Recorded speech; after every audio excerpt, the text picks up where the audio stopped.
Donald ട്രംപിന് പകരം തീരുവ പ്രഖ്യാപനത്തിന് പിന്നാലെ അമേരിക്കൻ ഓഹരി വിപണികളിൽ വൻ ഇടിവ്. 5 വർഷത്തിനിടെ ആദ്യമായാണ് വാൾ സ്ട്രീറ്റിനെ നടുക്കിയുള്ള ഇടിവ്. ഡൊണാൾഡ് ട്രംപിനെ വിശ്വസിക്കണമെന്നാണ് വാൾസ്ട്രീറ്റിനോട് വൈറ്റ് ഹൗസിന്റെ ആഹ്വാനം. മധു കൊട്ടാരക്കരയാണ് ന്യൂജേഴ്സിയിൽ നിന്ന് ചേരുന്നത്. മധു, എഗെയിൻ ഗുഡ് ഈവനിങ്. നമുക്കറിയാം, ഈ 1929 വാൾസ്ട്രീറ്റിൽ വന്ന ആ ഒരു ഗ്രേറ്റ് ഡിപ്രഷന്റെ തുടക്കം, അതിനുശേഷമാണ് റിപ്പബ്ലിക്കൻ പാർട്ടിക്ക് ബദലായി ഡെമോക്രാറ്റ് പാർട്ടിയൊക്കെ വരുന്നത്. അപ്പോൾ വീണ്ടും ഒരു റിപ്പബ്ലിക്കൻ പ്രസിഡന്റ് തന്നെ വരുന്നു. ഇത്തരത്തിൽ അദ്ദേഹത്തിന്റെ ഒരു തീരുമാനം, ഒരു നയം ഒരു വാൾസ്ട്രീറ്റിലെ തകർച്ചയ്ക്ക് കാരണമാകുന്നു. ഇനി എന്തൊക്കെ സംഭവിക്കും? അന്ന് ബ്ലാക്ക് തേഴ്സ്ഡേ ആണ്, ബ്ലാക്ക് ട്യൂസ്ഡേ ഉണ്ട്, ബ്ലാക്ക് തേഴ്സ്ഡേ ഉണ്ട്, രണ്ടുണ്ട്. ബ്ലാക്ക് തേഴ്സ്ഡേ ആണ് തകർച്ചയ്ക്കുടെ ഒക്ടോബർ 29 തുടങ്ങിയത്. പൂർത്തിയാക്കി. അപ്പൊ ഇന്നലെ ഒരു വ്യാഴാഴ്ചയാണ് കേട്ടോ ചേട്ടാ. നിങ്ങൾ രണ്ടും കൂടെ അവിടെ കിടന്ന് തർക്കിക്കും, ഞാൻ എന്നെ ഒന്ന് പറയാൻ സമ്മതിക്കുമെന്നാണ്.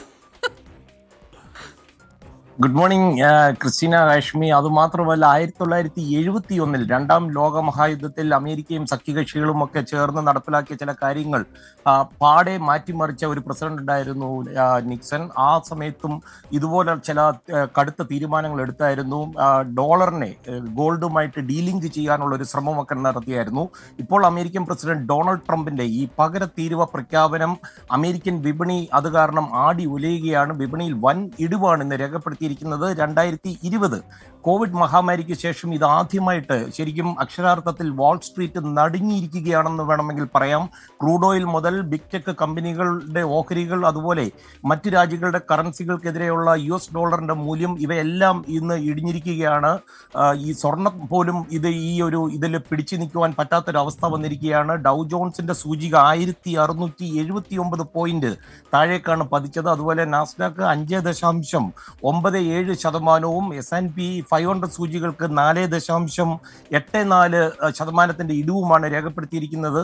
ആപ്പിളിന്റെ വിപണി മൂല്യത്തിലും വലിയ ഇടിവാണ് രേഖപ്പെടുത്തിയിരിക്കുന്നത്. 310 ബില്യൺ ഡോളറാണ് ആപ്പിൾ മൂല്യത്തിലുണ്ടായ ഇടിവ്. ഇത് ഇവരുടെ ഒരു 5 വർഷത്തെ കണക്ക് നോക്കുമ്പോൾ ഏറ്റവും വലിയ പതനമാണ് സംഭവിച്ചിരിക്കുന്നത്.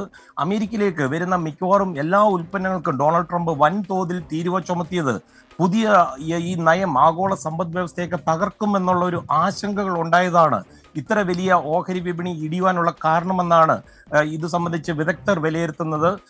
എന്നാൽ ഡൊണാൾഡ് ട്രംപിന്റെ പ്രതികരണം വന്നിട്ടുണ്ട്. എല്ലാം വളരെ നന്നായി പോകുന്നുവെന്നാണ് ട്രംപ് ഇന്ന് വൈറ്റ് ഹൗസിൽ ഒരു മാധ്യമ പ്രവർത്തകന്റെ ചോദ്യത്തിന് മറുപടിയായി പറഞ്ഞത്.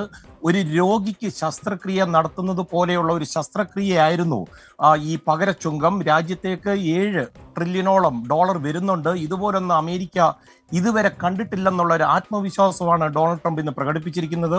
വൈറ്റ് ഹൗസിന്റെ പ്രതികരണം, വാൾ സ്ട്രീറ്റിലുള്ള എല്ലാവരും പ്രസിഡന്റ് ഡൊണാൾഡ് ട്രംപിൽ വിശ്വസിക്കണമെന്നാണ് White House spokesperson Karoline Leavitt പറഞ്ഞിരിക്കുന്നത്.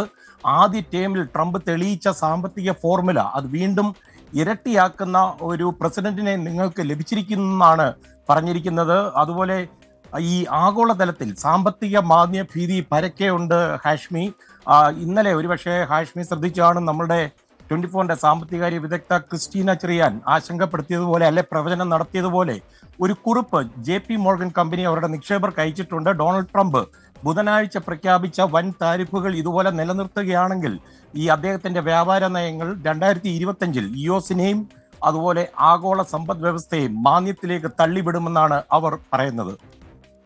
Okay, thank you Madhu Kottarakkara.